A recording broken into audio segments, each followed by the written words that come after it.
या फुटभर जमिनीच्या वादांमध्ये आणि 1 RK 1 BHKच्या वादांमध्ये स्वतःच्या आयुष्याची माती करण्यापेक्षा, तोच पैसा वकिलाच्या खिशात भरण्यापेक्षा, तोच पैसा जर मुलांच्या शिक्षणाला यथार्थपणे खर्च झाला तर त्याच बाजूला दुसरा 2 BHK आणि त्या शेताच्या बांधाच्या कडेला दुसरे 2 एकर घेण्याचं सामर्थ्य तुमची मुलं निर्माण करतील. हे सगळ्यात मोठं वास्तव आहे. जोपर्यंत तुमच्याकडून फायदा आहे हा समाज तुम्हाला जवळ करणार आहे. ज्या दिवशी तुमच्या जवळचा फायदा संपला जवळचेही दूर करणार आहेत. आजच्या कलियुगातील ही वास्तवता आहे. मला माहित नाही हा विषय या व्यासपीठावर बोलण्याचा आहे किंवा नाही, पण कोणत्याही गावात आणि कोणत्याही सोसायटीत जा महाराज, आज आम्ही सार्वजनिक कार्यक्रमात एकत्र यायला तयार आहोत, पण 2 रक्ताचे भाऊ मात्र एका विचाराने एकत्र येत नसतील तर अध्यात्माची मूळ व्याख्या आमच्या अंतकरणात रुजली आहे का याचा मात्र कुठेतरी विचार करावा लागेल. लंका सोन्याची होती पण रक्ताचा भाऊ भावाच्या विरोधात उभा ठाकला.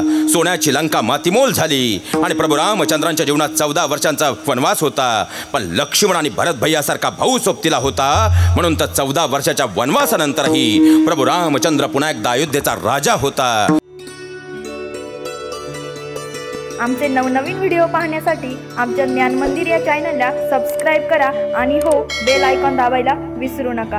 जय शिवराय. इसवी सन 1200च्या कालखंडापासून आपल्याकडे कथा कीर्तन नामयज्ञ सोहळे होत आहेत. मग तरीही या 26व्या वर्षीही खऱ्या अर्थानं समस्त मंडळींनी एकत्र येऊन एवढा सुंदर नामयज्ञ सोहळ्याचं आयोजन का केलेलं आहे किंवा आपल्या या सोसायटीसाठी या सुंदर अशा नामसप्ताची खरंच गरज का आहे. लक्षात घ्या महाराज, या सृष्टीमध्ये 84 लक्ष योनी आहेत, पण वास्तव जीवन हे फक्त मनुष्याला मिळालेलं आहे. पण जगावं कसं हे मात्र समजलेलं. तुम्ही काही टेन्शन मध्ये आहेत का? तुम्ही बोलले तर सूत्र जमेल.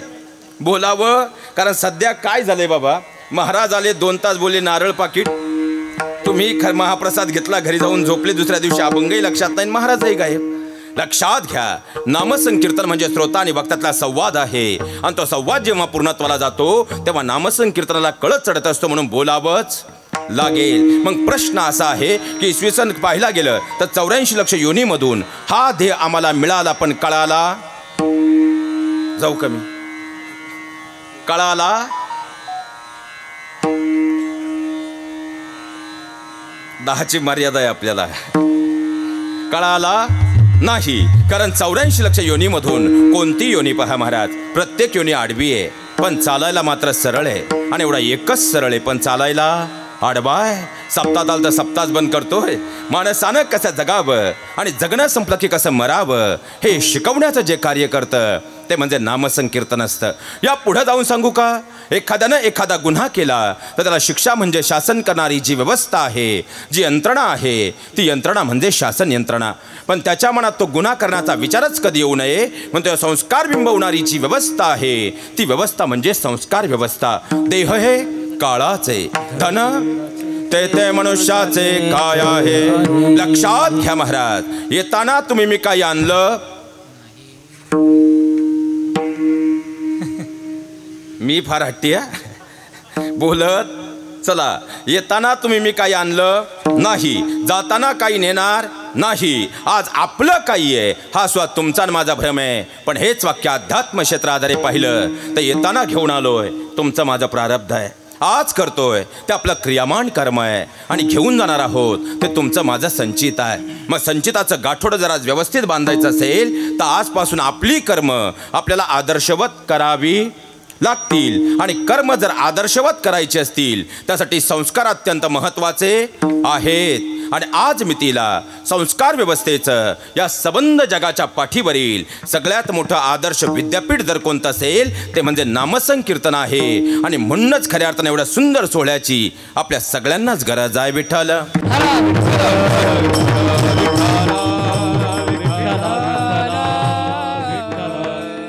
लक्षात घ्या महाराज, आता आपल्याकडे वेळ कमी आहे, कमी वेळेत आपल्याला फार पुढे जायचं आहे. माझं बोलण्याचं स्पीड जास्त होत नाही ना, भाषा समजते ना, मग चला पुढे. लक्षात घ्या महाराज, या अभंगाद्वारे जगद्गुरु तुकोबाराय तुम्हा आम्हाला तो भगवान परमात्मा आपलासा करण्याचा या अभंग आधारे उपदेश करतात. पण तुकोबरा आहे, आम्ही कलियुगातील जडजीव इतके स्वार्थी आहोत, आम्ही आमच्या फायद्याशिवाय कोणतीच गोष्ट करत नाही. सप्ताला जर जेवण असेल तर आम्ही मांडवात बसायलाही जागा ठेवणार नाही. पण काही कारणास्तव जर सप्ताला जेवण नसेल तर 9 ते 11 आम्ही 50ही राहू की नाही सांगता येणार नाही. आम्ही एवढे स्वार्थी आहोत, आम्ही आमच्या फायद्याशिवाय कोणतीच गोष्ट करत नाही. मग आजच्या अभंगात तुम्ही आम्हाला उपदेश करताय की तो भगवान परमात्मा या मृत्यू लोकात आपलासा करून घ्या, पण आमचा काही फायदा? तुको बराय सांगतात, कानाचे पडदे उघडे ठेवून ऐका. मनुष्य जन्माला आल्यापासून मृत्यूपर्यंत प्रत्येकाची धडपड सुखासाठी चाललेली आहे.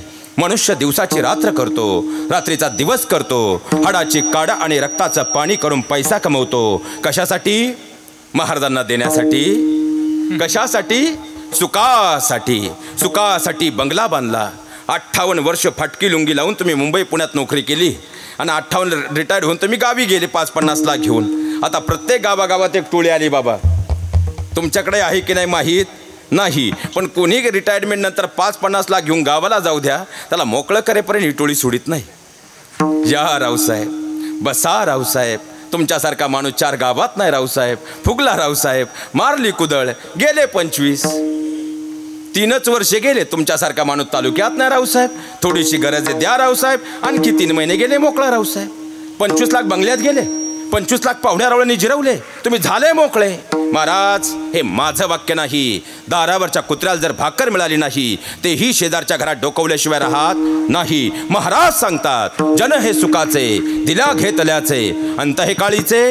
कारण जोपर्यंत तुमच्याकडून फायदा आहे हा समाज तुम्हाला जवळ करणार आहे. ज्या दिवशी तुमच्या जवळचा फायदा संपला, जवळचेही दूर करणार आहेत. आजच्या कलियुगातील ही वास्तवता आहे. आता पुढचे 1.5 तास काही प्रश्नांची फक्त मनोमन उत्तरं शोधत चला. खऱ्या अर्थानं सुखासाठी घर बांधलं, सुख मिळालं महाराज?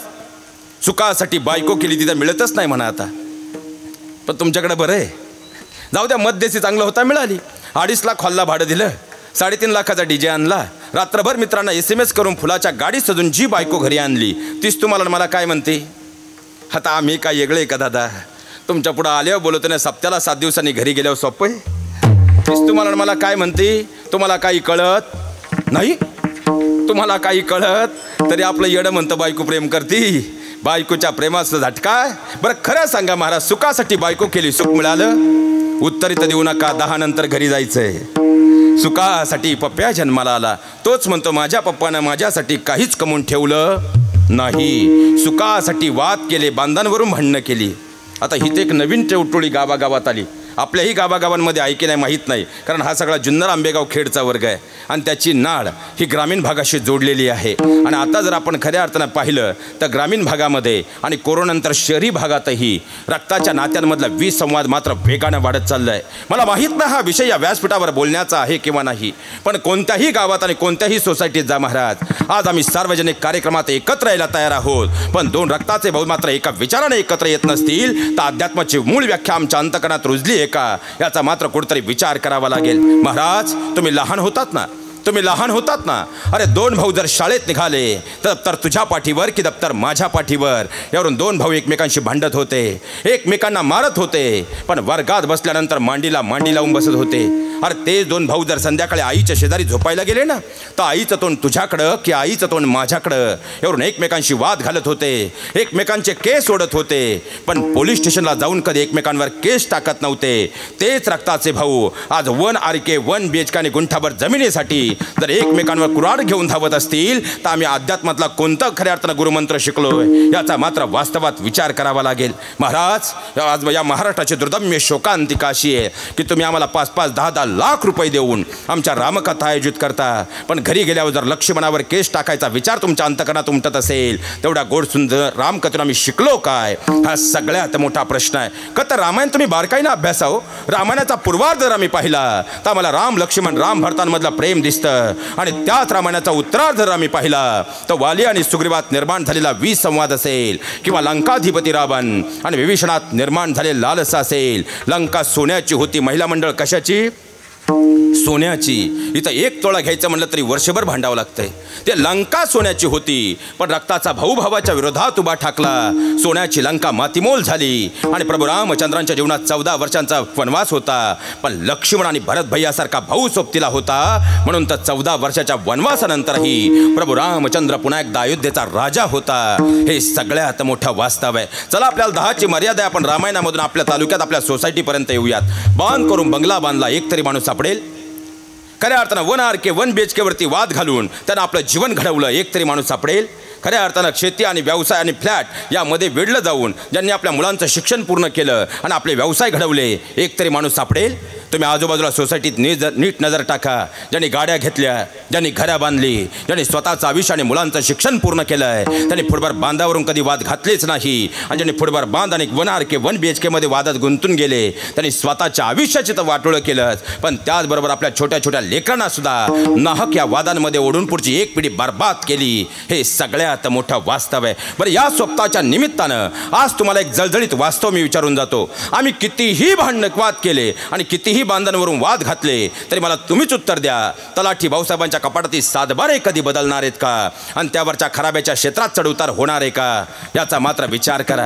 अरे, आमच्या हजारो पिढ्या आल्या, त्या बांधांवरती त्या घरात बसल्या, शेवटी त्या घरात आणि त्या बांधावरती विसरून गेल्या, विसर्जन होऊन गेलं. पण आम्ही काय अमरपट्टा घेऊन आलोय? एक दिवस जर त्याच मातीत जायचं असेल तर कोणता अहंकार आमच्या अंतःकरणात निर्माण झाला आहे याचा मात्र विचार करावा लागेल. कारण महाराज, खऱ्या अर्थानं आपल्या मातापित्यांच्या जीवनातली एकच इच्छा असते की जोपर्यंत या देहात प्राण आहे तोपर्यंत एका कपड्यात वापरलेल्या आपल्या लेकरांनी आपल्या घराला मात्र कधी भिंत घालू नये. पण आज कुटुंब व्यवस्थेमध्ये स्वार्थ नावाचं खऱ्या अर्थानं पाहिला गेलं तर बकासूर एवढा वेगानं वाढू लागला आहे की शुल्लक स्वार्थासाठी आज कुटुंबाचे तुकडे होत आहेत. ही सगळ्यात मोठी वास्तवता आहे. आणि आज खऱ्या अर्थानं मुंबईच्या मातीत आहे. पण एक वाक्य बोलून जातो, या कोरोनानंतरच्या काळानंतर मात्र याच नात्यातल्या वितुष्टाला सगळ्यात मोठा कळत चढला आहे. हे सगळ्यात मोठं वास्तव आहे. कारण कुटुंबात आलेला स्वार्थ आज तुमच्या वादाचं कारण ठरतोय, पण त्यामुळे पुढची सुद्धा एक पिढी नाहक या वादात ओढली जाऊन पुढच्या एका पिढीचं मात्र नुकसान होत आहे. हे सगळ्यात मोठं वास्तव आहे. माझं कीर्तन तुम्हाला आवडलं नाही तर मरेपर्यंत मला पुन्हा इथं बोलू नका. पण आज तुमचा लहान भाऊ म्हणून तुमच्या पायावर डोकं टेकून विनंती करतो, या फुटभर जमिनीच्या वादांमध्ये आणि 1 RK 1 BHKच्या वादांमध्ये स्वतःच्या आयुष्याची माती करण्यापेक्षा, तोच पैसा वकिलाच्या खिशात भरण्यापेक्षा, तोच पैसा जर मुलांच्या शिक्षणाला यथार्थपणे खर्च झाला तर त्याच बाजूला दुसरा 2 BHK आणि त्या शेताच्या बांधाच्या कडेला दुसरे 2 एकर घेण्याचं सामर्थ्य तुमची मुलं निर्माण करतील. हे सगळ्यात मोठं वास्तव आहे, सगळ्यात मोठं. आणि इथं बसलेल्या आणि ऐकणाऱ्या प्रत्येक तरुण मित्राला हात जोडून एक विनंती करून जातो, महाराज, ही जी वयस्कर पिढी ना, ही फक्त घरात 2 वेळचं आनंदानं जेवायला मिळावं आणि स्वाभिमानानं मरेपर्यंत जगता यावं म्हणून तुम्हाला कधीच काही बोलून दाखवत नाही. पण तुम्ही सगळे झोपल्यानंतर रोज रात्रीच्या 12 वाजता हे डोक्याखालची उशी तोंडात घालतायत आणि अंगावर चादर घेऊन आज हमसून रडतायत का? तुमच्या माझ्या मायबापाचं जीवन कत्राटून पहा. अरे, तुमचा माझा हा बाप वयाच्या 20 वर्षापर्यंत आपल्या कुटुंबासाठी जगत राहिला, आपल्या बहिणींच्या लग्नाची कर्ज फेडत राहिला. 21व्या वर्षी त्याचं लग्न झालं. 1 वर्ष त्यानं सुखाचा प्रपंच केला आणि तुमचा माझा जन्म झाला. ज्या दिवशी तुमचा माझा जन्म झाला ना, त्या दिवसापासून या बाईनं बाई पण सोडून उभ्या आयुष्यासाठी आई पण स्वीकारलं आणि तुमचा माझा बाप तुमच्या माझ्यासाठी जळत राहिला. अरे, या सोसायटीच्या पायरीवर त्याला खऱ्या अर्थानं सगळे भिकारी म्हटले, पण तो सगळ्यांना सांगत राहिला, आज लाख मी पैशानं भिकारी असेल पण माझी लेकरं माझे कोहिनूर हिरेत. एक दिवस ते माझा काळ बदलल्याशिवाय राहणार नाही. खरं तर वास्तवात जर आम्ही विचार केला, व्यावहारिक दृष्टीनं विचार केला, त्या दोघांचं आयुष्य होतं. दोघांनी एकमेकांसाठी जगायला हवं होतं, पण आपल्या लेकरांच्या प्रेमासाठी एकमेकांसाठी ते कधी जगलेच नाही. उतार वय येईपर्यंत त्यांनी फक्त न फक्त आपल्या लेकरांचा खऱ्या अर्थानं विचार केला. पण आता उतार वय आलं, गुडघ्यांची कुरकुर सुरू झाली, हातात काठी आली, नजर अंधुक झाली आणि कधीच एकमेकांसाठी न जगलेल्या त्या दोघांना आता मात्र आधारासाठी एकमेकांची गरज वाटू लागली. मात्र त्याच वेळेस काहीच न पिकणाऱ्या गुंठावर बांधांमध्ये 2 रक्ताच्या भावांमध्ये वितुष्ट आलं. जशी आम्ही 7 बाऱ्याची फाळणी केली, जमिनीच्या बांधाची फाळणी केली, 1 BHKची फाळणी केली, तशी आज ग्रामीण आणि शहरी भागात आम्ही आम्हाला जन्म देणाऱ्या मायबापांची सुद्धा फाळणी करायला लागलो. आज आई एका भावाकडं आणि वडील एका भावाकडे राहणार असतील आणि तो बाप त्या माऊलीकडे पाहून 3 वर्ष लवकर झुरून मारणार असेल आणि ती माऊली त्या बापाकडे पाहून 2 वर्ष लवकर दिवसावर प्राण सोडणार असेल तर खऱ्या अर्थानं तुम्ही दर महिन्याला काय पण दर दिवशी जरी आषाढी वारी केली आम्हाला स्वर्गात काय नरकात तरी जागा मिळेल का याचा विचार या सप्ताहाच्या निमित्तानं करू शकलो तरी मला वाटतं आपला संबंध सप्ताह सफल झाल्याशिवाय राहणार नाही. हे सगळ्यात मोठं वास्तव आहे विठ्ठल.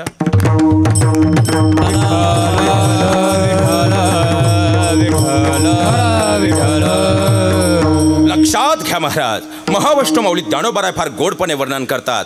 राजहंसापुढे चाचूचे आरगडे तोडी जेबी क्षीर निराचे. राजहंस ज्या प्रमाणात दूध आणि पाणी वेगळं करून पितो ना त्या प्रमाणात प्रत्येक गावागावात आणि प्रत्येक सोसायटीत अशा 2 टोळ्या निर्माण झाल्या सर. पहिली टोळी महिला मंडळ तुमच्याकडे सोसायटीत आली जिला मंथरा म्हटलं जातं, मंथरीची टोळी.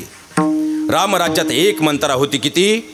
एक. पण एका मंथरेनं एका अयोध्येचं देवाच्या नगरीचं स्मशान केलं. आता प्रत्येक सोसायटीत आणि प्रत्येक फेजला अशा 5-5 मंथरा आहेत की नाही, ज्या तुम्हाला पावला पावलावर भेटतील. तुमच्या सुनेबद्दल तुमच्या सासूबद्दल तुमच्या मनात विष निर्माण करतील आणि एकदा तुमच्या कुटुंबात वाद निर्माण झाले की सोसायटीच्या गार्डनमध्ये बसून तुमच्या कुळाचा उद्धार करतील. मग अशा मंथरांचं ऐकून ज्या घरात आपली वंशवेल वाढणारे त्या सासरचा आणि जी सून आपल्याला सगळ्या शेवटी पाणी पाजणारे त्या सुनेचा विचार करायचा की अशा मंथरांचं ऐकून आपलं कुटुंब उद्ध्वस्त करायचं. माझ्या बहिणींनो, एवढा विचार या सप्ताहाच्या निमित्तानं करू शकलात तरी तुमच्या घराचा स्वर्ग झाल्याशिवाय राहणार नाही. आणि ज्या दिवशी तुमच्या घराचा स्वर्ग होईल त्या दिवशी देहाचं मंदिर होईल आणि ज्या दिवशी देहाचं मंदिर होईल त्या दिवशी पंढरीचा परमात्मा त्या मंदिरामध्ये विराजमान होईल. तेव्हा या प्रपंचातला तुमच्या जीवनातला परमार्थ साजरा होईल. हे सगळ्यात मोठं वास्तव आहे. आणि दुसरी टोळी पुरुष मंडळी तुमच्याकडे आली, गावकीन भावकी. ही टोळी तर डबल डेंजर राहते. ही 5 रुपयाच्या कटिंग चहामध्ये अमृतुल्य आल्यापासून 10ला झालाय बाबा तो. आता त्या 10 रुपयाच्या कटिंग चहामध्ये एकच ठरवते कोणत्या भावांमध्ये भांडणं लावायची. ही टोळी तुम्हाला पावला पावलावर भेटेल. तुमच्या भावंडांबद्दल तुमच्या मनात विष निर्माण करेल आणि एकदा विषाची थिणगी तुमच्या कुटुंबाबद्दल तुमच्या अंतकरणात निर्माण झाली की पहिल्यांदा तुमच्या घराची 2 घरं करण्यासाठी फक्की घेऊन ही टोळी सगळ्यात पुढे असेल. आणि कोर्टात जायचा प्रश्न निर्माण झाला तर वकील पाहून द्यायलाही ही टोळी सगळ्यात पुढे असेल. पण जेव्हा कोर्टाची पहिली तारीख पडेल ना तेव्हा सोसायटीच्या आणि गावाच्या कट्ट्यावर बसून तुमच्या कुळाचा आणि कुटुंबाचा उद्धार करणारी सुद्धा हेच कावळे असतील. मग अशा कावळ्यांचं ऐकून आपलं कुटुंब उद्ध्वस्त करायचं की त्यांना कानापासून दूर ठेवून आपल्या कुटुंबाचा विचार करायचा. एवढा विचार या निमित्तानं या सप्ताहाच्या निमित्तानं वास्तवात करू शकलो तरी मला वाटतं वास्तवामध्ये आपला सप्ताह खऱ्या अर्थानं सफल होईल आणि ते आपल्या आध्यात्मिक जीवनातलं यश असेल. हे सगळ्यात मोठं वास्तव आहे विठ्ठल. लक्षात घ्या महाराज. आता माझ्या बहिणीत तुम्हाला एक गोष्ट विचारून जातो. आता तुम्हाला भाऊ आहेत ना, विचारावं लागते हल्ली, कारण आता आपल्याही परिसरात लाखाच्या पुढे गुंठा गेलाय सर. भाऊ आहेत ना, त्या भावाला तुम्ही भेटायला मागच्या महिन्यात दिवाळीला गेला होतात ना, त्या भावाला भाऊबीजेला ओवाळताना तुम्ही सांगत होतात, अरे सण आहे आज वर्षाचा, आहे भाऊबीजेचा, नेत्रांच्या निरंजनानं भावास ओळण्याचा. जसा कृष्ण आहे द्रौपदीस तसा लाभलासी तू मला, ओ वाळते भाऊराया औक्ष माझे लाभो तुला. कारण भाऊ म्हणजे शक्ती आहे तर बहीण म्हणजे भक्ती आहे. भाऊ म्हणजे कर्तृत्व आहे तर बहीण म्हणजे मातृत्व आहे. भाऊ बहिणीचं नातं काय असावं हे आम्हाला भगवान श्रीकृष्ण आणि द्रौपदी मातेकडे पाहून समजतं. भाऊ बहिणीचं नातं काय असावं हे आम्हाला महावष्टमाऊली ज्ञानोबा राय आणि मुक्ताईंकडे पाहून समजतं. भाऊ बहिणीचं नातं काय असावं हे आम्हाला शिवचरित्राचं पाणनपाण शिकवतं. पण जी बहीण रक्षाबंधनाने भाऊबीजेला आपल्या भावासाठी राखी आणि रुमाल घेऊन जात होती, हळूहळू फ्लॅटही आता कोटीच्या पुढे गेले आणि पाहता पाहता गावाकडची जमीनही लाखाच्या पुढे गुंठ्यात गेली. म्हणून तीच बहीण रुमाल आणि राखीसोबत आता जर 500 रुपयाचा स्टॅम्प घेऊन आपल्या भावाकडे जात असेल तर माझ्या बहिणीने तुम्ही या मार्गशीर्ष महिन्यात कितीही गुरुवार केले तरी तुम्हाला स्वर्गात काही नरकात जागा मिळेल का याचाही या निमित्तानं मात्र नक्की विचार करून जा. कारण तुम्ही बदललेलं खऱ्या अर्थानं आज आपलं गाव आपला तालुका पाहताय. तुम्ही बदललेलं खऱ्या अर्थानं आज या सोसायटीतलं आर्थिक राजकारण पाहताय. पण ज्या दिवशी तुमचं लग्न झालं ना तो भूतकाळ आजही तुमच्या माहेरचा आठवण पहा. तुमच्या वडिलांच्या खिशात रुपया सुद्धा नव्हता हो, पण तुमच्या 10वीला असणाऱ्या भावानं सांगितलं, बाबा काळजी करू नका, आपण रात्रीचा दिवस करू, दिवसाची रात्र करू, हाडाची काडा आणि रक्ताचं पाणी करू, पण माझी ताई सुखी राहिली पाहिजे. माझ्या बहिणीनं एवढाच आधार तुमच्या शेतकरी वडिलांना मिळाला आणि तुमचे वडील घरात धावत आले. त्यांनी पाहुण्यांकडे पाहिलं आणि सांगितलं, पाहुणं अहो पाहता काय, फोडा सुपारी.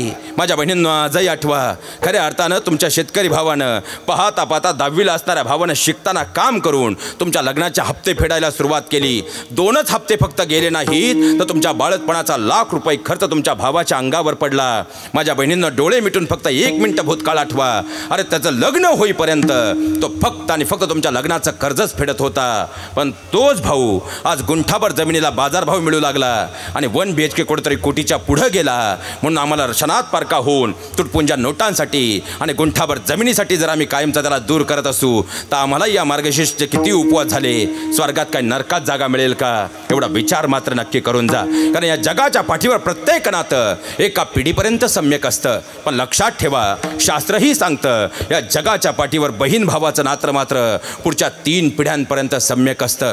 कारण तुमच्या लेकीचं ज्या दिवशी लग्न झालं ना, तुमची लेक तुमच्या गळ्यात पडून जेवढी रडली नाही, तिच्या वडिलांच्या गळ्यात पडून जेवढी रडली नाही, तेवढी मामाच्या कुशीत गेल्यानंतर हमसून हमसून रडली.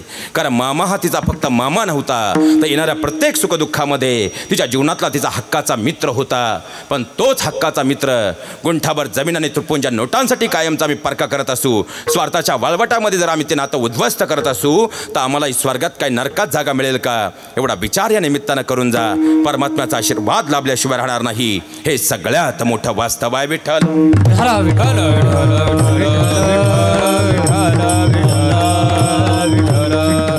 लक्षात घ्या महाराज, मूळ मुद्द्यावर येतो. आता सुखासाठी घर बांधलं, घर तुम्ही तुमच्यासाठी घेतलं का मुलासाठी घेतलं?